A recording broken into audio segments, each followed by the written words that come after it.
ये सीरीज बिल्कुल नई है और अगर आपको थोड़ी सी थ्रिलर, सस्पेंस और रिवेंज टाइप स्टोरी पसंद है तो आप इसे बिल्कुल एंड तक देखिएगा। तो इस कहानी का मेन कैरेक्टर थोड़ा अल्कोहल एडिक्ट है और साथ ही वो एक पोएट और एक सोर्ड्समैन भी है। वैसे वो चंगवन सिटी का सबसे काबिल सोर्ड्समैन है, पर वो ब्रोकन मून सिटी से बिलोंग करता है। ये उसका गांव है और इसके पास में ही एक जगह है जिसे चंगवन सिटी कहा जाता है। वो वहां पर आया और वहां पर एक मशहूर पोएट बन चुका है। कहानी की शुरुआत में हम देखते हैं कि अभी ली बाई चंगवन सिटी के ऊपर हमला कर रहा था। चंगवन सिटी की पूरी सेना तैयार थी। उन्हें इस चीज का पहले से अंदाजा था। वो ली बाई को रोकना चाहते थे पर वो रोक नहीं पा रहे थे। ली बाई इतना काबिल सोर्ड्समैन है कि उसके सामने पूरी चंगवन सिटी की आर्मी नहीं टिक पा रही थी। ली बाई उन सभी सोल्जर को खत्म करता हुआ आगे बढ़ता है, यहां तक कि उसने वहां के मेन डिफेंस को भी डिस्ट्रॉय कर दिया था। अब वो पहुंचता है वहां के मैन पैलेस के सामने, जहां एंटर करते वक्त उसकी मुलाकात होती है मिस वोंग से। हमें यह बताया जाता है कि हमेशा से ऐसा नहीं था। ये सभी दोस्त हुआ करते थे और ली बाई को तो चंगवन सिटी में रहना बहुत पसंद था। यहां से सीन चेंज होता है और हमें कुछ ही दिन पहले का सीन दिखाया जाता है। इनकी सिटी में एक फंक्शन हो रहा था। इस फंक्शन के दौरान बहुत अच्छी तरह हर जगह को सजाया गया था। साथ ही इस फंक्शन में भी बहुत से लोग आए थे जो कि चंगवन सिटी से ही बिलोंग करते हैं। वहां पर अभी वो पार्टी स्टार्ट नहीं हो रही थी, जो कि वो लोग ली बाई का इंतजार कर रहे थे। ली बाई को थोड़ी देर हो गई थी, पर कुछ देर बाद वो वहां पर आ जाता है। उसने अभी बहुत सारी वाइन पी रखी थी। वो जब यहां पर आता है तो वही बैठा एक आदमी उससे कहने लगता है कि मैंने तुम्हारी बहुत तारीफ सुनी है, क्या वो सब सच है? इस पर ली बाई कहता है कि मुझे नहीं पता, लोग तो कुछ भी कहते रहते हैं। असल में उसने सुना था कि ली बाई को स्वॉर्ड फाइट में या पोएट्री में हरा पाना बहुत मुश्किल है। अब वो आदमी तुरंत ही ली बाई को चैलेंज करता है, जिसके बाद ली बाई कहता है कि सिर्फ एक अकेले से लड़ना अच्छा नहीं होगा, तुम अपने दोनों साथियों के साथ आओ। अब वो तीनों ही ली बाई से फाइट करते हैं। ये फाइट हवा में होती है। ली बाई उन्हें एक एक मूव में हरा देता है। साथ ही साथ लड़ते वक्त वो पोएट्री भी कर रहा था। ये देखकर सभी शॉक थे, लेकिन वो इसी के लिए फेमस है। अब हारने के बाद वो आदमी ली बाई से कहता है कि मैंने जो कुछ भी सुना था वो सब सच है। तुम सच में एक माहिर तलवारबाज और एक माहिर पोएट हो। अब वो जब आगे बढ़ रहा था तभी वहां पर उसका दोस्त लिंग आता है। वो यहाँ पर उससे कहता है कि यहाँ पर कितने सारे ट्रेजर रखे हैं, क्या तुम्हें कोई सा चाहिए? साथ ही वो उसे वहां के सारे ट्रेजर दिखाने लगता है। वहां पर एक सोने का मग रखा हुआ था। अब ली बाई वाइन का शौकीन है, इस वजह से उसे वो मग पसंद आता है, पर उसके अंदर जो एंशिएंट वाइन रखी थी उसका स्वाद ली बाई को ज्यादा कुछ पसंद नहीं था, क्योंकि वो कई तरह की वाइन छक चुका है। अब लिंग यहाँ पर उसे एक स्क्रोल दिखाता है जिसके अंदर एक शायरी लिखी हुई थी। ली बाई उसे देखता है और कहता है कि हाँ, ये जिसमें लिखी है सही लिखी है, पर मुझे उतनी पसंद नहीं आई। इसके बाद लिंग उसे एक तलवार के पास ले जाता है। वो बताता है कि ये तलवार बहुत ही पुरानी है और साथ ही साथ ये बहुत पावरफुल भी है। ली बाई को वो तलवार अच्छी लग रही थी, पर ली बाई जानता था कि ये उसके लिए नहीं बनी। वो कहता है कि मुझे ये नहीं चाहिए। ली बाई ने तीनों ट्रेजर्स को ठुकरा दिया था। अब वो आगे बढ़कर कह रहा था कि मैंने अपने ब्रोकन मून सिटी को इनके लिए नहीं छोड़ा था। मुझे अभी बहुत चीजें चाहिए। मुझे अभी दुनिया का सबसे पावरफुल सोर्ड्समैन बनना है और साथ ही साथ मुझे इस दुनिया की हर प्रकार की वाइन छकनी है। अब यहां पर लिंग कहता है कि मेरे पास तुम्हारे लिए एक और ट्रेजर है और वो तुम्हें पक्का पसंद आएगा। वो तुरंत ही उस ट्रेजर को बुलाता है। वो असल में एक वाइन बॉटल था, मतलब वाइन की बोतल थी जो कि प्योर जेड से बनी हुई है। ली बाई को वो सच में पसंद आती है, वो उसे रख लेता है। इसके बाद यहां लिन ने वो तलवार उठा ली थी। वो कहता है कि मैं तलवारबाजी सीखना चाहता हूं, क्या तुम मेरी मदद करोगे? ली बाई कहता है कि बिल्कुल। तभी वहां पर डांस शुरू होता है पार्टी के लिए। अभी दूसरे क्लैन के कुछ लोगों को बुलाया गया था। ये सभी गर्ल्स थी और ये यहाँ पर इल्यूजन डांस करती हैं। ये दूसरे क्लैन की हैं। अभी यहाँ पर इनका डांस शुरू होता है। और दूसरी तरफ ली बाय और लिंग आसमान में सोर्ड फाइट करना शुरू कर देते हैं। कुछ देर तक उनकी ये फाइट इसी तरह से चलती है। हम देखते हैं कि लिंग भी एक अच्छा सोर्ड्समैन है, पर ली बाय के सामने वो उतना ताकतवर साबित नहीं हो रहा था। तभी यहां पर इन सभी इल्यूजन गर्ल्स में से एक का इल्यूशन टूट जाता है और वो वहां से नीचे की तरफ गिर जाती है। नीचे गिरते वक्त ली बाय ने फाइट छोड़कर उसे बचा लिया था। इस वजह से उस लड़की को चोट नहीं लगी थी। वो बताती है कि उसकी आंखें कमजोर है, वो अच्छी तरह से देख नहीं पाती, इस वजह से वो सही से इल्यूजन क्रिएट नहीं कर पाए। वो माफी मांगती है। ली बाय कहता है कोई बात नहीं, अब वो वहां से चली गई थी। दूसरी तरफ हम देखते हैं कि जो इल्यूजन्स उन्होंने क्रिएट किए थे उन्हें डिस्ट्रॉय करना जरूरी था। ली बाय तुरंत ही उन्हें जाकर डिस्ट्रॉय कर देता है और नीचे आ जाता है। यहां पर लिंग ने अपनी हार मान ली थी। वो पहले ही जानता था कि वो ली बाय को नहीं हरा सकता। वो सिर्फ तलवारबाजी सीखने के लिए उसके साथ फाइट कर रहा था और जीतने की खुशी में अब लिंग ने उसे वो ट्रेजर यानी कि वो जेड वाइन बॉटल गिफ्ट में दे दी थी। अब वो इसी तरह से एंजॉय कर रहे थे। कुछ देर बाद वहां पर एक आदमी आता है जो कि एक लेटर ली बाय को देता है। ली बाय पार्टी में घुल मिल गया था, इस वजह से उसने उस लेटर को अपने कपड़ों में रख लिया था। अब हम करंट टाइम में आते हैं जहां पर ली बाय मिस वोंग को पीछे छोड़ते हुए आगे बढ़ रहा था। उसने यहां पर अपने एक स्पिरिचुअल लोटस का इस्तेमाल करते हुए मिस वोंग को वहीं पर रोक दिया था। वोंग पूछती है कि आखिर तुम ऐसा कर क्यों रहे हो। इस चीज पर ली बाय उसे बताना चालू करता है। साथ ही साथ हमें भी ये इस अटैक का रीजन पता चलता है। पहले यहां से सीन चेंज होता है। हम देखते हैं कि ली बाय को जब वो लेटर मिला था तो उसने उसे नहीं देखा। अब कुछ दिन बीत गए और जब वो वाइन पी कर सो रहा था तभी अचानक से उसकी नींद खुली। उसे वो लेटर दिखा। उसने सोचा इसे खोल कर देखता हूं। उसने जब उसमें देखा तो उसे पता चला कि ये लेटर उसकी मदर की तरफ से है। अंदर लिखा हुआ था कि वो उसे स्टार फेस्टिवल वाले दिन बुला रही थी। अब ली बाय तुरंत ही ब्रोकन मून सिटी की तरफ निकल पड़ता है। वैसे स्टार फेस्टिवल तो एक दिन पहले ही बीत चुका है, मगर वो माफी मांगने के लिए जा रहा था। अब जब वो वहां पहुंचता है तो उसे दिखता है कि वहां तो कुछ भी नहीं बचा है। लेकिन अब जब वो आगे बढ़ रहा था तो वो अपनी सिटी में पहुंचता है। सब कुछ नॉर्मल था। सभी उसे देखकर बहुत ही ज्यादा खुश थे। अब वो घर पहुंचता है जहां पर वो अपनी मदर और फादर से मिलता है। उसके फादर के साथ उसकी ज्यादा बनती नहीं है। वैसे इसके बाद वो अंदर आ गया था और वो लोग खाना खा रहे थे। तभी उसकी अपने फादर से कहा सुनी हो जाती है, क्योंकि उसके फादर चाहते हैं कि वो सिटी में रहे और सिटी को संभाले, न कि वो दूसरी जगह पर जाए। पर ली बाय ऐसा नहीं चाहता था। उसे तो घूमना पसंद है। साथ ही ली बाय के फादर को ली बाय की वो वाइन पीने की आदत भी ज्यादा अच्छी नहीं लगती थी। वो खुद की वाइन बनाकर पीते थे और वो ली बाय को भी यही कह रहे थे। पर ली बाय गुस्सा हो जाता है और वहां से उठकर चला जाता है। कुछ देर बाद हम देखते हैं कि अभी सिटी में स्टार फेस्टिवल सेलिब्रेट किया जाना था। सभी लोग इकट्ठा हो रहे थे। ली बाय भी वहां पर जाता है।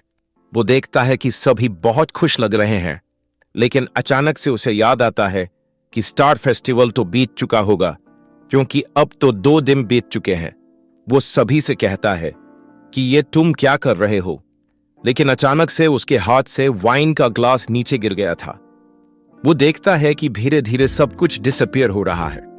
ऐसा लग रहा था जैसे सब कुछ राख हो रहा है। वो ये देखकर डर गया था और बहुत ही ज्यादा शॉक हो गया था।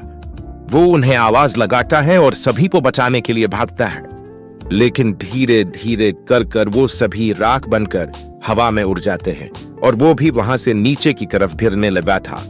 अब जब उसे वापस से होश आता है तो उसे कुछ भी यकीन नहीं हो रहा था कि उसने अभी अभी क्या देखा था।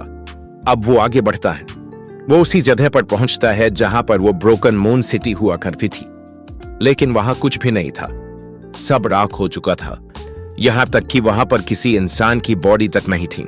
वो आगे बढ़ता है तो वो देखता है कहीं कुछ नहीं है, बस वहां एक झंडा पड़ा हुआ था। ये झंडा चंगवान सिटी का है। वो समझ जाता है कि चंगवान सिटी ने यहां पर हमला किया था। उसे ये तो नहीं पता कि उन्होंने ऐसा क्यों किया, पर अब उसे उनसे बदला लेना था। वो तुरंत ही वहां से निकल पड़ता है चंगवान सिटी की तरफ। अब यहां से सीन चेंज होता है और करंट टाइम में आता है। हम देखते हैं कि अभी ली बाय पैलेस के अंदर आ चुका था। उसके सामने एक बहुत बड़ी आर्मी खड़ी हुई थी, लेकिन ली बाय को बिल्कुल डर नहीं लग रहा था। उसको बस अपने माता पिता दिखाई दे रहे थे। इसके बाद वो आगे बढ़कर उन सिपाहियों पर हमला करता है, लेकिन तभी उसे उसके भाई की आवाज आती है। ये उसका छोटा भाई है। अब ली बाय का शक और ज्यादा पक्का हो गया था। उसे लग रहा था कि इन लोगों ने उसके भाई को किडनैप किया, लेकिन उसका भाई आगे आकर बताता है कि असल में चंगवान सिटी तो उन्हें बचाने के लिए आई थी। यह सुनकर ली बाय शॉक होता है। यहां पर उसका भाई बताता है कि असल में अचानक से आसमान में एक लाइट दिखी। उसकी मदर ने उसे सेफ रहने के लिए एक दूसरे कमरे में बंद कर दिया था, पर जब वो वहां से आया तब उसने देखा कि सभी लोग जमे हुए हैं और वो लाइट उन्हें अपनी तरफ खींच रही है। वो कहता है कि उसे कुछ भी समझ में नहीं आया था, लेकिन उसी वक्त वहां पर चंगवान सिटी की आर्मी आ गई और उन्होंने ली बाय के भाई को बचा लिया। अब ली बाय ये जानकर शॉक था। उसे समझ में नहीं आ रहा था कि वो क्या कहे। तभी सामने से वहां क्वीन की आवाज आती है। क्वीन कहती है कि सुन लिया तुमने? तुम्हें पता है कि तुमने कितनी बड़ी गलती की है। तुम जानते हो ना, तुमने चंगवान सिटी की पूरी आर्मी को चैलेंज किया है, लेकिन यहां ली बाय तो अभी भी नहीं माना था। वो तुरंत ही अपनी तलवार आगे करता है, लेकिन अब पूरी आर्मी उसकी गर्दन पर तलवार रख देती है, जिनमें उसके दोस्त भी थे। यहां पर क्वीन कहती हैं कि मैंने तुम्हारे बारे में सुना है, तुम एक टैलेंटेड पर्सन हो। हम नहीं चाहते कि तुम इस तरह से मारे जाओ।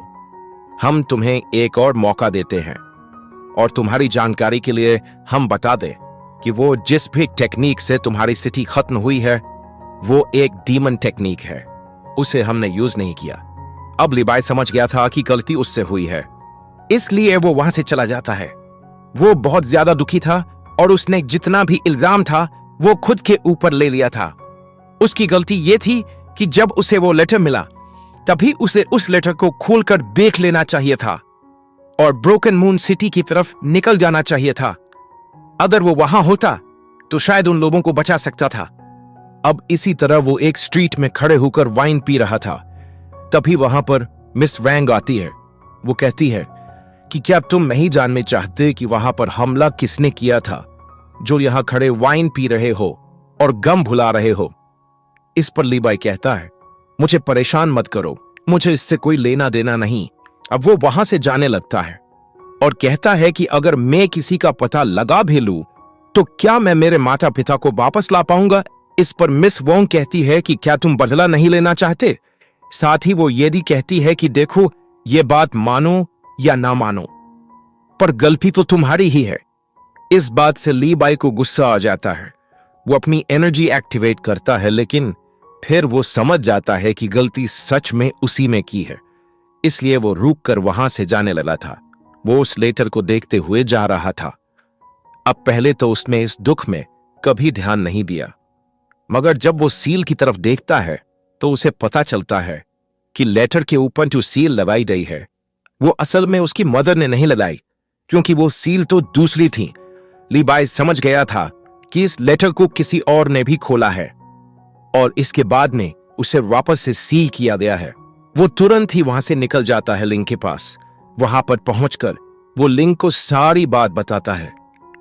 लिंग ये बात सुनकर शॉक था, लेकिन वो ली बाय से कहता है कि उस पार्टी में जितने भी लोग आए थे वो सारे चंगवान सिटी के थे। वो लोग ऐसा कुछ भी नहीं कर सकते। अब ली बाय ये बात जानता था कि वो लोग ऐसा कुछ भी नहीं करेंगे, लेकिन फिर लिंग कहता है कि देखो, वो डांस करने वाली लड़की दूसरी जगह की थी। मदर उसकी आंखें तो खराब है, वो कुछ कर ही नहीं सकती। हम देखते हैं कि अभी वो लड़की वहां चंगवान सिटी में ही रुकी हुई थी और मिस वोंग उसके लिए कुछ डॉक्टर भी बुलाकर लाई थी। उसका इलाज चल रहा है और अब धीरे धीरे वो ठीक हो रही है। ली बाय मान लेता है कि ठीक है, उसने कुछ नहीं किया, लेकिन फिर लिंग बताता है कि तुम और ज्यादा डिटेल में अगर जानना चाहते हो तो फिर तुम्हें उन सभी लोगों से अकेले में जाकर मिलना चाहिए। ली बाय ऐसा ही करता है, लेकिन इसके बाद भी उसे कोई जानकारी नहीं मिलती। अब वो उदास होकर ऐसे ही घूम रहा था। हम देखते हैं कि आज वो दिन था जिस दिन सभी लोग आसमान में लैंप उड़ाते हैं अपने पूर्वजों को याद करने के लिए। सभी लोग अपने पूर्वजों को याद कर रहे थे और सिटी की सभी फैमिलीज वहां जा रही थी लीबाई की, तो कोई फैमिली ही नहीं बची है। इस वजह से वो बहुत ही ज्यादा अकेला महसूस कर रहा था। लेकिन हम देखते हैं कि लिंग और मिस वोंग दोनों ही उसका पीछा कर रहे हैं। लीबाई उदास था। तभी वहां पर अचानक से उसे अपनी मदर की आवाज सुनाई देती है। वो ये सुनकर शॉक हो जाता है।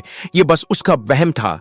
अब उसे चक्कर आने लगे थे, लेकिन तभी वहां लिंग आता है और उसे संभाल लेता है। वो कह रहा था कि तुम्हें इस तरह से हार नहीं माननी चाहिए। तुम्हें अभी उन्हें ढूंढना है जिन्होंने तुम्हारे पेरेंट्स को मारा, साथ ही तुम्हारी सिटी को तबाह कर दिया। लेकिन लीबाई कहता है कि हाँ, तुम सही कह रहे हो, पर मुझे कोई जानकारी नहीं मिल रही। अब कोई रास्ता भी नहीं है। तभी वहां पर मिस वोंग भी आती है और कहती है कि क्वीन ने बताया था कि शायद ये टेक्निक डीमन टेक्निक हो सकती है, और वैसे भी हमने इसके बारे में जानकारी निकालने की बहुत कोशिश की है। वो ये भी बताती है कि ये जानकारी लीबाई को कहां मिल सकती है। अब वो आगे कुछ भी कहे, इसके पहले ही लीबाई उस जगह के लिए निकल चुका था। अगले सीन में वो उस टेंपल के अंदर पहुंच जाता है। वहां पर उसकी मुलाकात होती है दी रंगची से, जो कि वहां का काम संभालता है। लीबाई वहां पर पहुंचकर उससे सारी जानकारी मांगता है। अब दी रंगची थोड़ा गुस्से वाला है। वो कहता है, तुम बिना परमिशन यहां पर नहीं आ सकते, और मैं तुम्हें सारी जानकारी क्यों दूं? क्या तुम्हारे पास परमिशन है? लीबाई को इस पर गुस्सा आ रहा था। साथ ही तभी दी रंगची भी उसे वहां से निकल जाने के लिए कहता है। इस पर लीबाई को और ज्यादा गुस्सा आता है और अब उनमें लड़ाई स्टार्ट हो जाती है। ये लड़ाई कुछ देर तक ऐसे ही चलती रहती है। दी रंगची भी एक हाई लेवल वॉरियर है, इस वजह से उसे हरा पाना थोड़ा मुश्किल था, पर लीबाई भी हार नहीं मान रहा था। इस लड़ाई की आवाज वहां बाहर सोल्जर्स के पास भी आ रही थी और अब वो तैयार थे अंदर आकर इस लड़ाई को रुकवाने के लिए। लेकिन तभी वहां पर मिस वोंग आ जाती है। वो अंदर आकर इस लड़ाई को रुकवा देती है और कहती है कि अब दोनों में से कोई भी एक दूसरे पर हमला नहीं करेगा, क्योंकि वो परमिशन लेकर आई है। लीबाई को जो भी जानकारी चाहिए दी रंगची को, वो जानकारी उसे देनी होगी। अब दी रंगची मान जाता है और लीबाई को वहां से उस टेंपल के अंदर की तरफ लेकर जाता है। वहां पर आने के बाद वो बताता है कि वो लोग इस पूरी टेक्निक के ऊपर बहुत टाइम से रिसर्च कर रहे हैं, क्योंकि असल में ब्रोकन मून सिटी वो अकेली सिटी नहीं है जहां पर इस टेक्निक का यूज हुआ हो। ऐसी और भी कई जगह है। वैसे यहां पर दी रंगची लीबाई से कहता है, देखो वैसे मैं पक्के से तो नहीं कह सकता, पर जहां तक हमें जानकारी मिली है उसके हिसाब से देखा जाए तो तुम्हारी ब्रोकन मून सिटी के सारे लोग मरे नहीं हैं, वो कहीं टेलीपोर्ट हो चुके हैं। यह सुनकर लीबाई खुश हो जाता है। दी रंगची कहता, देखो मैं पक्का वादा नहीं करता, पर मैं सिर्फ इंफॉर्मेशन के बलबूते पर तुम्हें यह बता रहा हूं। इसके बाद वो कहता है कि हमारे पास और भी कई जानकारी है, और इसके बाद अब वो सीक्रेट जानकारी को वहां लीबाई के सामने लाता है। वो बताता है कि इन सब जगह पर यह अटैक पहले भी हो चुका है, लेकिन ब्रोकन मून सिटी के ऊपर यह कुछ ज्यादा ही पावर के साथ हुआ था। पूरी की पूरी सिटी गायब हो गई, यहां तक कि वहां पर घर भी नहीं बचे। उन्होंने इतना बड़ा अटैक एक्सपेक्ट भी नहीं किया था। लीबाई उन सभी जगह को देखता है जहां पर यह अटैक पहले हुए थे। यहां पर उन्हें पता चलता है कि यह अटैक थोड़ा इल्यूजन टाइप का है। लीबाई को याद आता है कि वो जो लड़की यहां पर आई थी वो दूसरे क्लैन से, यानी कि वो दूसरी सिटी से आई है, और वो थोड़ी अजीब भी लग रही थी। साथ ही उनके पास इल्यूजन पावर है, वो इसे यूज करना जानते हैं। इन लोगों को नहीं पता कि वो इल्यूजन पावर कितनी ताकतवर हो सकती है। लीबाई कहता है कि अभी हम कंफर्म तो नहीं है, पर हमें वहां पर जाकर थोड़ी छानबीन करनी चाहिए। अब छानबीन चालू होती है। जब वो वहां पहुंचते हैं जहां पर उस लड़की को रखा गया था, तो वो वहां से भाग चुकी थी। ये देखकर उनका शक यकीन में बदल जाता है। यहां पर जब इन लोगों को ये इंफॉर्मेशन मिलती है, तब ये सोचने लगते हैं कि अगला टारगेट कौन होगा। वैसे तो इन्हें नहीं पता, लेकिन ये मान के चलते हैं कि अगला टारगेट इनकी सिटी है। तभी यहाँ पर जितनी भी सिटीज या क्लान्स पर हमला हुआ था, ये उन्हें ध्यान से देखना चालू करते हैं। लाइन वाइज देखने के बाद इन्हें पता चलता है कि हाँ, सच में इनकी सिटी अगला टारगेट होने वाली है। यहां से सीन चेंज होता है। अगले सीन में हम उसी लड़की को देखते हैं। उसके पास एक नेकलेस था। वो यहां सिटी के बीच में आ रही थी और वो उस नेकलेस को डिस्ट्रॉय करने वाली थी। पहले भी ब्रोकन मून सिटी को शायद उसने ही डिस्ट्रॉय किया था। यहां पर वो उस पावर का जैसे ही इस्तेमाल करती है, क्योंकि वो जानते थे कि अगर ये अटैक उनकी सिटी पर होने वाला है तो वो इसी किसी समय पर होगा, क्योंकि अभी रात है और जल्द ही सुबह होने वाली है। और ली बाई के गांव पर भी इसी समय पर हमला हुआ था। वो तुरंत ही घोड़े के ऊपर बैठकर वहां से निकल चुके थे। अभी दो ग्रुप डिवाइड हुए थे, जिसमें कुछ एल्डर्स का ग्रुप अलग था और ली बाई और वांग का ग्रुप अलग था, क्योंकि सिटी बड़ी है। इस वजह से उन्हें अलग अलग डायरेक्शन में जाना पड़ेगा। सबसे पहले हम यहां पर एल्डर्स के ग्रुप को देखते हैं। जब वो लोग वहां पैलेस की तरफ आ रहे थे तो उन्हें थोड़ा अजीब लग रहा था, क्योंकि सब जगह सन्नाटा था। वैसे वहां पर मुसीबत तो कोई नहीं दिख रही थी, लेकिन अचानक से उन्हें आवाज आती है। जैसे ही वो पीछे देखते हैं तो एक आदमी उन्हीं की तरफ दौड़ते हुए आ रहा था और एकदम से उसके पास एक लाइट आती है, जो कि उसके पैर से टच होने के बाद उसे पूरी तरह क्रिस्टल का बना देती है। अब वो आदमी हिल भी नहीं सकता था और अचानक से ब्रेक होकर आसमान की तरफ जाने लगा था।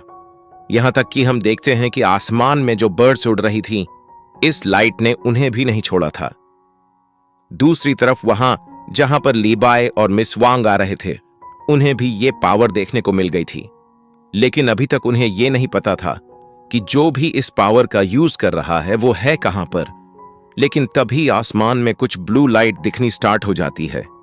ये वही ब्लू लाइट है जो कि किसी को टच कर ले तो वो क्रिस्टल का बन जाता है। ये देखते हुए ली बाई और मिस वांग दोनों ही तुरंत वहां से उस लाइट की तरफ भागने लगते हैं। वो लाइट अभी एक बड़ी सी दीवार के पीछे से आ रही थी।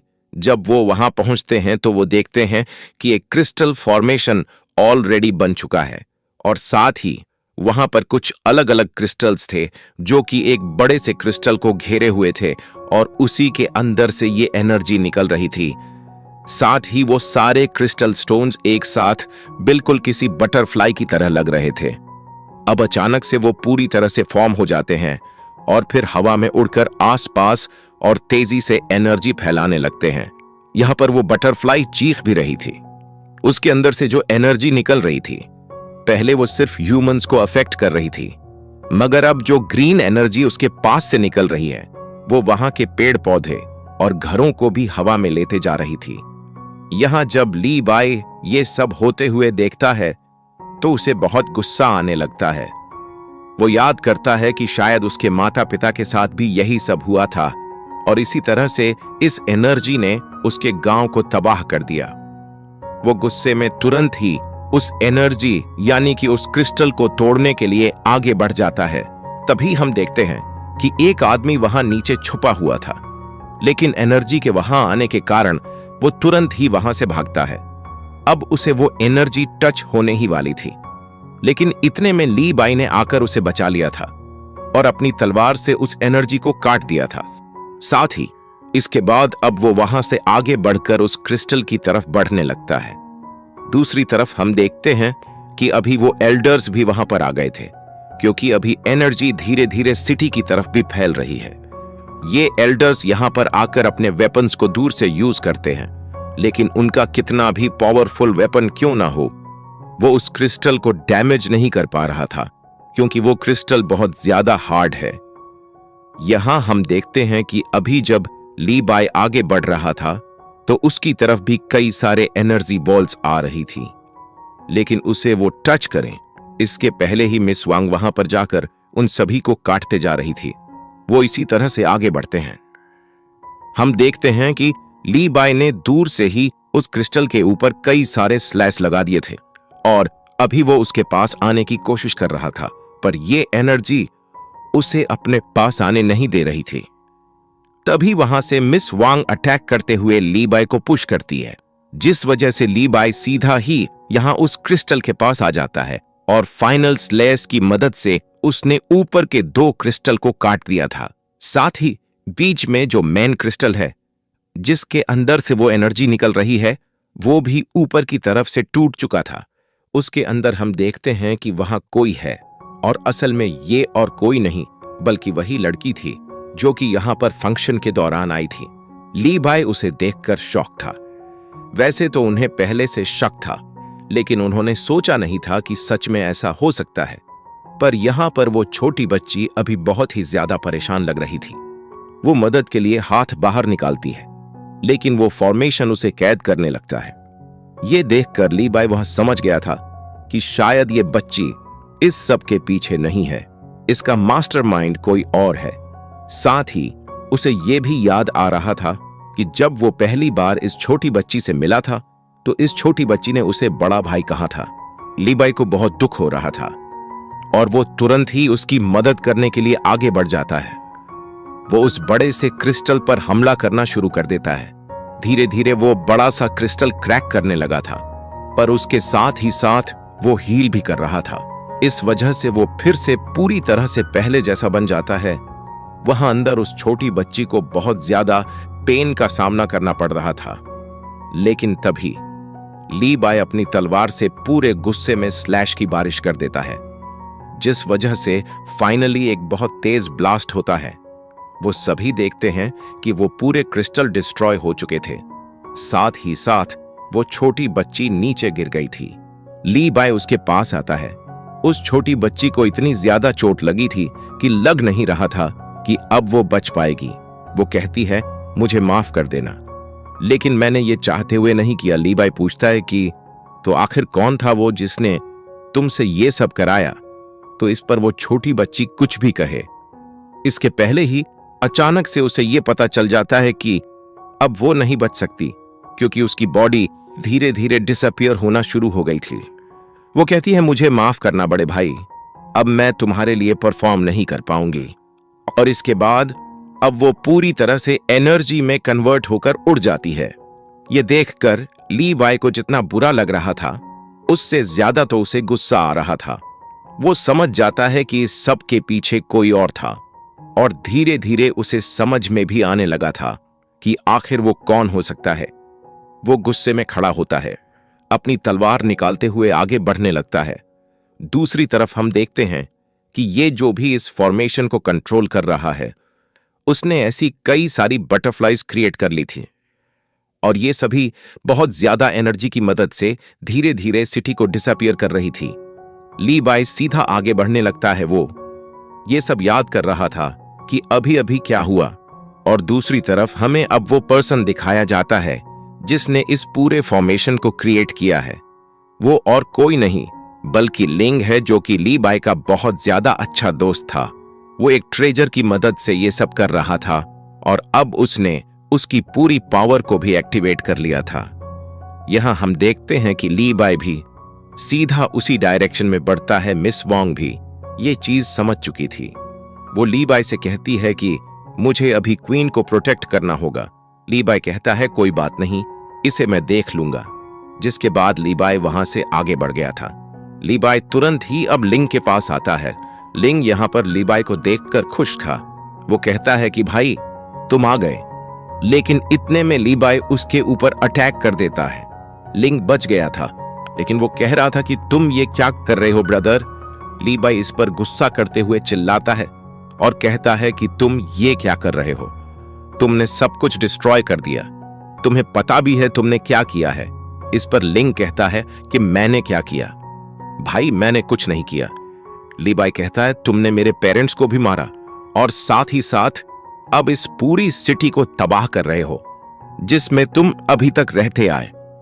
और इतना कहते हुए वो लिंग के ऊपर हमला कर देता है, लेकिन यहां पर लिंग ने उसके अटैक को रोक लिया था। वो कह रहा था कि ये तो तुम्हारा मानना है, तुम मेरे नजरिया से देखो, धरती तो इंसानों से भरी हुई है। मैंने सिर्फ कुछ इंसान बोरो किए हैं अपनी एक दूसरी दुनिया के लिए, जो कि इस दुनिया से काफी ज्यादा अच्छी होगी। लेकिन फिर ली बाय हमला करने लगा था। उसे इसकी कोई भी बात पर भरोसा नहीं था। लिंग कहता है कि भाई तुम समझने की कोशिश क्यों नहीं कर रहे, तुम मुझे नहीं हरा सकते। साथ ही साथ यहाँ पर उसके पास जो ट्रेजर था उसने भी एक ऐसा बैरियर क्रिएट कर लिया था जिसे तोड़ पाना शायद नामुमकिन है। ली बाय उसके बैरियर पर हमला करता है, लेकिन उसके अटैक का कोई मतलब नहीं हो रहा था। यहां पर लिंग कहता है कि मैंने ये सब सिर्फ अपने लिए नहीं किया, मैं चाहता हूं कि तुम ये मेरा गिफ्ट स्वीकार करो, मैंने ये सब तुम्हारे लिए किया है। पर अब जब उसका ध्यान नहीं था, इतने में ही ली बाय ने बहुत तेजी से अटैक करके उस पूरे फॉर्मेशन को डिस्ट्रॉय कर दिया था। साथ ही वो बैरियर टूट जाने के बाद अब सीधी जाकर तलवार लिंग के कंधे के पास लगी थी। वो कहता है कि मुझे लगा नहीं था कि तुम ऐसा करोगे, लेकिन ली बाय को इस वक्त बहुत गुस्सा आ रहा था। पर लिंग कहता है कि देखो, अब कोई फायदा नहीं, तुमने भले ही मुझे खत्म कर दिया और शायद मैं ना भी बच पाऊं, पर मैं जो करना चाहता था वो हो चुका है। और इतना कहते हुए वो उस तलवार को पकड़ लेता है और आखिरी बार उस ट्रेजर की पूरी एनर्जी को रिलीज कर देता है। ऐसा करते ही अचानक से वो जो बटरफ्लाई ऑलरेडी सिटी की तरफ फैली हुई थी, उनके अंदर से बहुत तेजी से एनर्जी निकलती है और यहां लिंग और ली बाय दोनों को ही क्रिस्टल का बनाकर ब्रेक कर देती है और वो दोनों भी वहां आसमान की तरफ जाकर डिसअपियर हो जाते हैं। अब यहां से सीन चेंज होता है और अब हम उसी जगह पर आ जाते हैं जिस जगह की बात इतनी देर से लिंग कर रहा था। यह सच में किसी दूसरी दुनिया की तरह लग रही थी। पहले हम ली बाय को देखते हैं जो कि आसमान से नीचे की तरफ गिरते जा रहा था। उसे समझ में नहीं आ रहा था कि क्या हो रहा है, लेकिन वो खुद को कंट्रोल नहीं कर पा रहा था। अब अचानक से वो इस वर्ल्ड में पहुंच जाता है जहां पर वो कई सारे ह्यूमंस को एक ही डायरेक्शन में आगे बढ़ता हुआ देखता है। उसे समझ में नहीं आया था कि ये लोग कहां जा रहे हैं। इसके बाद अब ली बाय भी उनके पीछे जाने लगा था। ये दुनिया बहुत ही ज्यादा अजीब लग रही थी। वैसे वो सभी लोग आपस में बात करते हुए जा रहे थे, लेकिन तभी ली बाय उनके बीच में से लिंग को भी जाते हुए देखता है। वो उसे देखकर शॉक हो गया था और अभी लिंग रुककर उसी की तरफ देख रहा था। अभी ली बाय लिंग को देख रहा था और लिंग ली बाय को, लेकिन यहाँ अचानक से ही वो जगह हिलने लगती है और इसके बाद अब ली बाय फिर से नीचे की तरफ गिरने लगा था। जैसे जब वो यहाँ पर आया था वैसे ही यहाँ नीचे गिरते वक्त उसे कुछ भी समझ में नहीं आ रहा था। कुछ देर बाद सब कुछ नॉर्मल हो जाता है और वो एक बड़ी सी पहाड़ी पर खड़ा था। तभी अचानक से उसके सामने लिंग आता है जो कि सच में बहुत ही ज्यादा बड़ा था और स्पिरिट फॉर्म में था। यहाँ पर उसे देखकर ली बाय भी शॉक था। लिंग कहता है कि तुम सोच रहे होंगे कि आखिर में मरा क्यों नहीं। इसका रीजन ये है कि ये ट्रेजर मैंने एक्टिवेट किया था और जिस वर्ल्ड में तुम हो वो भी मैंने बनाया है। यहाँ पर तुम मुझे मार ही नहीं सकते, बल्कि मैं यहाँ जो चाहूँ वो कर सकता हूँ। इतना कहने की बाद अब वो वही आसपास से कुछ घरों को इकट्ठा करने लगता है। वो कहता है, देखा, मैं इस तरह से अपनी दुनिया खुद बना सकता हूँ। लेकिन ली बाय को गुस्सा आ जाता है। वो तुरंत ही तलवार निकालते हुए उसके ऊपर हमला करने लगता है। वैसे इसका कुछ फायदा नहीं था। अब तभी सीन चेंज होता है। बाहर हम देखते हैं कि मिस वांग अभी क्वीन के पास आ चुकी थी। वहां पर आकर वो कहती है कि ये फॉर्मेशन और किसी ने नहीं बल्कि लिंग ने क्रिएट किया था। ली बाय अभी उसे रोकने के लिए गया है, लेकिन वो भी उस फॉर्मेशन में चला गया। ये सुनकर क्वीन समझ जाती है कि आखिर यहाँ चल क्या रहा है। वो ये भी समझ गई थी कि वो किसी दूसरी दुनिया में जा चुके हैं। अब भले ही ली बाय ने किसी तरह से लिंग को हरा दिया था इस वर्ल्ड में, लेकिन वो फॉर्मेशन अभी तक रुका नहीं है, बल्कि जो पहले जो बटरफ्लाई क्रिएट हुई थी वो अभी भी सिटी में हर किसी को अफेक्ट कर रही है और धीरे धीरे पूरी सिटी ही डिसअपियर होते जा रही है। अब यहां पर मिस वांग कहती है कि हम क्या करें, तो क्वीन कहती है कि हम इस फॉर्मेशन को डिस्ट्रॉय तो नहीं कर सकते, क्योंकि ये फॉर्मेशन लिंग ने बनाया है और वो खुद इस फॉर्मेशन के अंदर जा चुका है। इसका मतलब इसे सिर्फ इंटरनली डैमेज किया जा सकता है।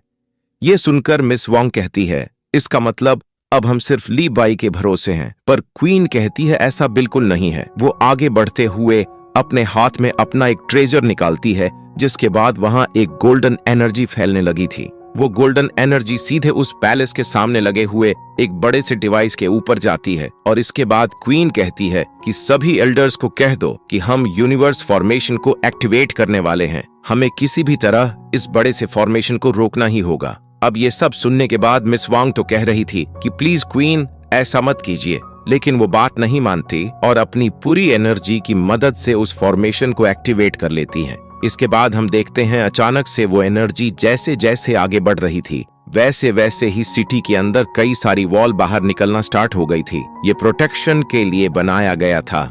ये बड़ी बड़ी दीवारें अब भी एक गोल्डन एनर्जी से घिरी हुई थी। यहाँ बाहर हम देखते हैं कि जो एल्डर्स बचे हुए थे वो अभी सभी को प्रोटेक्ट कर रहे थे और उन्हें उस एनर्जी से बचा रहे थे। वो जानते थे कि वो किसी भी तरह से इस फॉर्मेशन को तो नहीं रोक सकते, इसलिए बस जितना हो सके उन्हें उतने लोगों को बचाकर वहां पैलेस की तरफ लाना था। वो आगे बढ़ रहे थे। या इस तरफ हम देखते हैं कि अभी मिस वांग क्वीन से कहती है कि क्या इस फॉर्मेशन के बाद हम बच जाएंगे। इस पर क्वीन कहती है कुछ कहा नहीं जा सकता, तुमने सही कहा था, अभी हम पूरे लीबाई के भरोसे हैं। इंटरनली अगर वो लिंग को खत्म करके उसे हरा देता है तो फिर हम बच जाएंगे, लेकिन अगर ऐसा नहीं हुआ तो फिर मैं नहीं कह सकती कि क्या होने वाला है। अब यहाँ से सीन चेंज होता है और अब हम वापस से उस दूसरी दुनिया में आ जाते हैं जहाँ लीबाई अभी सिटी के अंदर आकर गिर चुका था।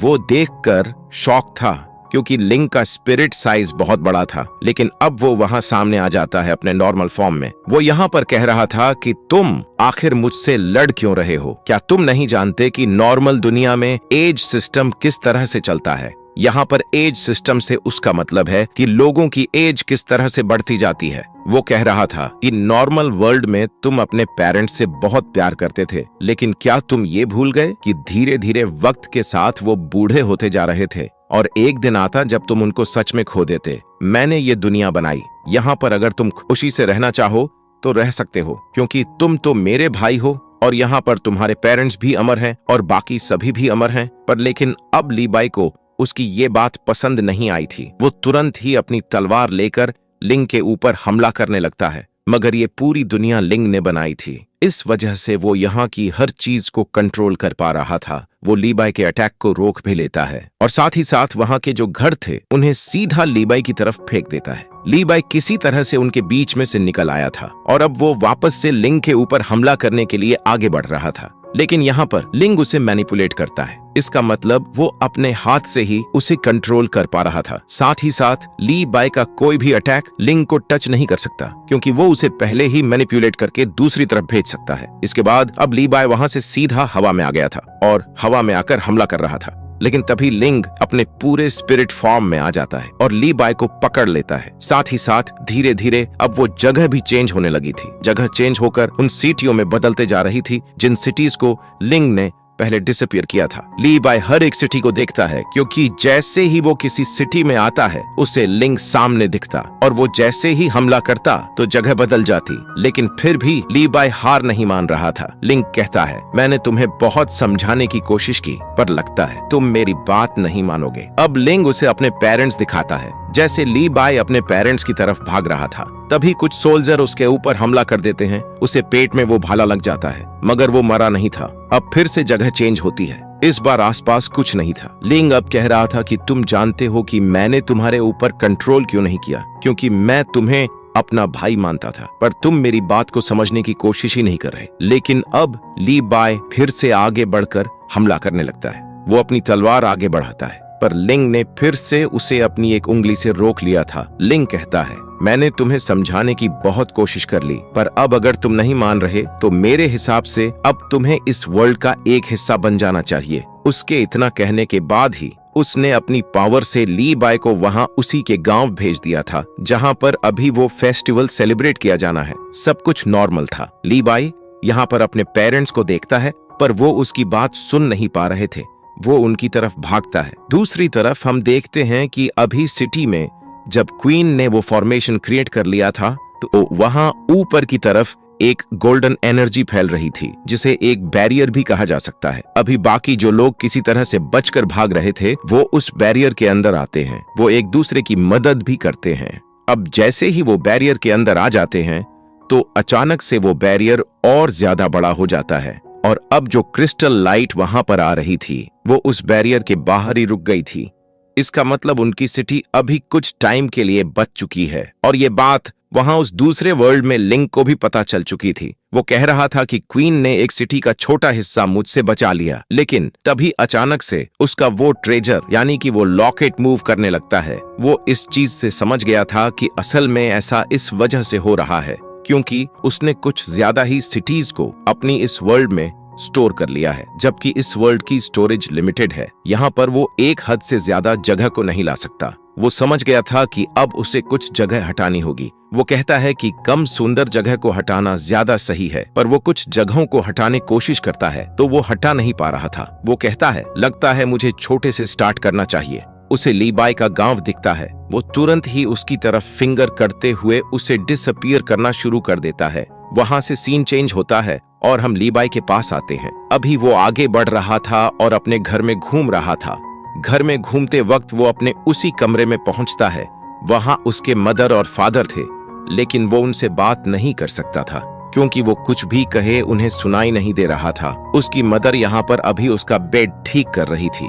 यहाँ पर लीबाई के फादर कहते हैं कि वो घर पर नहीं है और वो कितने महीनों से नहीं आया, फिर तुम रोज उसका बेड ठीक क्यों करती हो? इस पर उसकी मदर कहती है, क्योंकि ये गंदा है और वो कभी भी यहाँ आ सकता है और आते ही मैं जानती हूँ कि वो थका हुआ होगा और सो जाएगा। लीबाई उनसे बात कर रहा था, लेकिन वो सुन नहीं पा रहे थे। लीबाई को बहुत बुरा लग रहा था। लीबाई के फादर कहते हैं कि वो वहाँ उस जगह में इतना घुल मिल गया है कि शायद अब उसे यहाँ की याद नहीं आती। इस पर लीबाई की मदर कहती है कि उसके सपने बहुत बड़े हैं। मैंने सुना है कि वो जहाँ रह रहा है वो वहाँ पर बहुत ही ज्यादा फेमस हो चुका है। लीबाई ये सुनकर और ज्यादा दुखी हो जाता है और कहता है, मुझे बिल्कुल फेमस नहीं होना, मुझे बस आप दोनों चाहिए। पर वो बात नहीं सुन पा रहे थे और आगे बढ़ने लगे थे। लीबाई कहता है कि मुझे माफ कर दीजिए, अब मैं फिर से कभी आपको छोड़कर नहीं जाऊंगा। लेकिन इतने में ही हम देखते हैं कि अचानक से वो जगह डिसअपीयर होने लगती है। इसका कारण और कुछ नहीं बल्कि बस यही है कि लिंक उस टाउन को यानी उस पूरे गांव को डिसअपीयर कर रहा था। जब लीबाई ये देखता है तो वो बहुत डर जाता है। वो तुरंत ही अपने मदर और फादर की तरफ भागता है, लेकिन वो भी एनर्जी बनकर उड़ चुके थे। लीबाई बहुत तेज चिल्लाता है और कहता है कि ये क्या हो रहा है। इसके बाद अचानक से वो फिर से नीचे की तरफ गिरने लगा था और गिरते वक्त हम देखते हैं कि उसके वो डब्बे जो कि उसकी मदर ने बचा कर रखे थे बहुत पहले से, वो भी नीचे आकर खुल जाते हैं। उनके अंदर वो पोएम्स लिखी हुई थी जो कि लीबाई ने बचपन में लिखी है। साथ ही उनके अंदर कुछ फोटोग्राफ्स भी थी। लीबाई उन्हें देखकर और ज्यादा दुखी हो रहा था। साथ ही साथ यहाँ पर अब लीबाई को अपने बचपन की बातें भी सुनाई देने लगती हैं। जब उसने पहली बार लिखना शुरू करा था तो वो अपनी मदर से कह रहा था कि मेरी राइटिंग कैसी है। उसकी मदर कहती, ये तो बहुत अच्छी है। लीबाई को अभी वही पोएम दिखती है, पर वो उसे टच नहीं कर सकता था। अब अचानक वो एक दूसरी जगह पर आ गया था। ये असल में उसकी यादें थीं। हम देखते हैं कि यहाँ पर जब वो छोटा था तो स्टार फेस्टिवल के दौरान वो अपने फादर के कंधे पर बैठा हुआ था। वैसे इसके साथ ही साथ हमें बहुत सारे लीबाई की बचपन की यादें दिखाई जाती है और ये सब असल में लीबाई को दिखाई जा रही थी। यहाँ वो देखता है कि जब वो अपने फादर के कंधे पर बैठा हुआ है तभी वो एक ड्रैगन फ्लाई को देखता है जो कि बहुत ग्लो कर रही थी। लीबाई उसे देखते हुए कुछ बातें कहता है जो कि बिल्कुल पोएम की तरह थी। उसके फादर और मदर दोनों ही बहुत खुश थे और तारीफ कर रहे थे। शायद इसी के बाद लीबाई ने डिसाइड किया कि वो एक पोएट बनेगा। इस पर उसके मदर और फादर ये कहते हैं कि मान लो तुम बहुत फेमस पोएट बन गए, फिर तुम तो बहुत फेमस हो जाओगे। पर इस पर लीबाई कहता है कि मैं फेमस होने के लिए ये सब नहीं करूंगा, बल्कि मैं तो लोगों के लिए ये सब करूंगा। और यही बात जब लीबाई सुनता है तो वो खुद ही बहुत ज्यादा शॉक लग रहा था और अचानक से सब जगह बदलने लगती है। टाइम स्टॉप हो जाता है। हम देखते हैं कि लीबाई के सामने सभी लोग स्पिरिट फॉर्म में आ गए थे। साथ ही साथ यहाँ पर उसके मदर और फादर भी थे और वो अभी लीबाई को देख भी पा रहे थे। लीबाई उनसे बात करता है मगर वो बात नहीं कर रहे थे। वो बस अपना हाथ आगे करते हैं। लीबाई उन्हें टच करने की कोशिश करता है, लेकिन अचानक से वो दूर फेंका जाता है और वो सभी लोग उसके पास आने लगते हैं। वो धीरे धीरे एनर्जी में कन्वर्ट होते हुए लीबाई की बॉडी के अंदर जा रहे थे, जिसके बाद लीबाई का पूरा लुक चेंज हो जाता है। साथ ही साथ उसके पास इस ट्रेजर की पावर्स आ चुकी थी। उसके सर पर एक सिंबल बन गया था और उसके पास एक स्पिरिट स्वॉर्ड आ गई थी। लेकिन अब यहाँ से सीन चेंज होता है। हम सीधा सिटी की तरफ आ जाते हैं। वहाँ हम देखते हैं कि भले ही वो बैरियर अभी उस एनर्जी को रोके हुए हैं, लेकिन लिंग ने उस एनर्जी को बढ़ा दिया था। इस वजह से वो बैरियर पर भी चढ़ने लगी थी और बैरियर भी इससे इफेक्ट होने लगा था। दूसरी तरफ वहां क्वीन समझ जाती है कि अब उनका ये बैरियर और देर तक इस एनर्जी को नहीं रोक सकता। वो कहती हैं अब टाइम आ चुका है और साथ ही वो मिस वांग को थैंक यू कहती है। हर चीज के लिए मिस वांग समझ गई थी कि वो अपनी पूरी पावर का इस्तेमाल करने वाली है। इसका मतलब अब वो नहीं बचेंगी। वो उन्हें रोकना चाहती थी पर अब वो रोक भी नहीं सकती थी। क्वीन यहाँ पर अपनी पूरी एनर्जी का यूज करती है जिसकी वजह से वो फॉर्मेशन फिर से एक्टिवेट हो जाता है। लेकिन अचानक से एक आवाज आती है। वो आवाज कह रही थी कि तुम मेरे होम टाउन को डिस्ट्रॉय करना चाहते हो लेकिन मैं ऐसा नहीं होने दूंगा। ये आवाज ली बाई की थी जो कि अब थोड़ी चेंज लग रही थी। दूसरी तरफ हम देखते हैं कि उस बड़े से फॉर्मेशन में जो कि क्रिस्टल फॉर्मेशन है उसके ऊपर एक स्लैश लग जाता है। अब हम उस स्लैश के ऊपर की तरफ देखते हैं कि अभी लिंग इस पूरे इल्यूजन को क्रिएट किए हुए था लेकिन अचानक से उसके इल्यूजन में भी एक स्लैश लगाते हुए ली बाई वहां पर आ जाता है। ली बाई बिल्कुल डिफरेंट लग रहा था और इस वजह से लिंग यहाँ पर डर गया था। वो तुरंत ही वहां से भागता है और अपने स्पिरिट फॉर्म में आ जाता है और इसके बाद अब हम देखते हैं कि ली बाई भी उसके ऊपर अटैक करने के लिए बढ़ रहा था। लिंग को लगा तो नहीं था कि ली बाई उस पर हमला कर पाएगा या उसे टच कर पाएगा लेकिन इस बार वो ली बाई को कंट्रोल नहीं कर पा रहा था। ली बाई अपने अटैक से लिंग का हाथ काट देता है। ये देखकर यहाँ लिंग बहुत ही ज्यादा शॉक हो गया था पर वो हार नहीं मान रहा था। वो फिर से अटैक करता है पर ली बाई उसके अटैक को रोक लेता है। इसके बाद अब लिंग अपने पास से उस बड़े से घर को कंट्रोल करते हुए ली बाई की तरफ फेंक देता है पर ली बाई ने पहले ही उसे रोक लिया था। फिर उसे डिस्ट्रॉय नहीं करता क्योंकि वो जानता था कि ये घर सच में एग्जिस्ट करता था। वो उससे दूर हटा देता है। उसके बाद सीधा लिंग की तरफ अपनी तलवार लेकर बढ़ जाता है। ली बाई को अभी अपने पेरेंट्स अपने सामने दिख रहे थे पर वो उसे पावर दे रहे थे। यहाँ पर लिंग अपनी तलवार लेकर जब आगे बढ़ा था तो ली बाई की तलवार से टकराता है मगर इस चीज में वही डिस्ट्रॉय होते जाता है। यहाँ से सीन चेंज होता है। हम देखते हैं कि पूरी तरह से लिंग की वो स्पिरिचुअल बॉडी डिसअपियर हो गई थी जिस वजह से अब वो वापस से उसी जगह पर आ जाते हैं जहाँ पर लिंग ने ली बाई को उस इल्यूजन में फंसाने की कोशिश की थी। यहाँ पर लिंग कह रहा था कि मैं तुमसे हार गया। इसके बाद ली बाई आगे बढ़ता है और अपनी तलवार निकालते हुए उसका गला काट देता है। वो जैसे ही ऐसा करता है तो वहाँ रियल वर्ल्ड में हम देखते हैं कि अचानक से आसमान से अब फिर से एनर्जी गिरना चालू होती है लेकिन इस बार गोल्डन एनर्जी गिर रही थी जो कि धीरे धीरे सभी चीजों को वापस लाते जा रही थी। ये चीज जब क्वीन ने और मिस वांग ने देखी तो वो बहुत खुश हो गई थी।